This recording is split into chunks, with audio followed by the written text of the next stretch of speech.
It's time.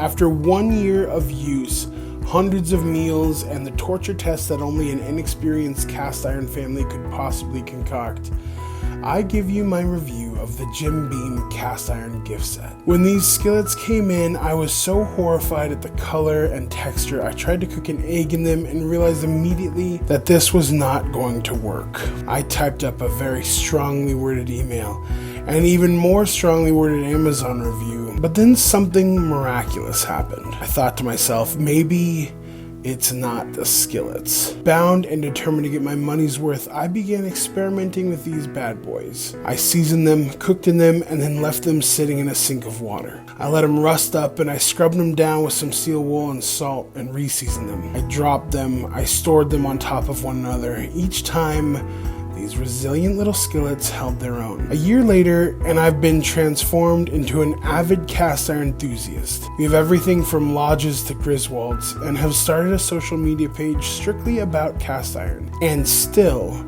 these little Jim Beam pans are hung up in my kitchen. All in all, my impression on these skillets has completely changed. Would I recommend getting this set for you or a loved one? Absolutely. They are the perfect set to toss around and learn the basics of cast iron with.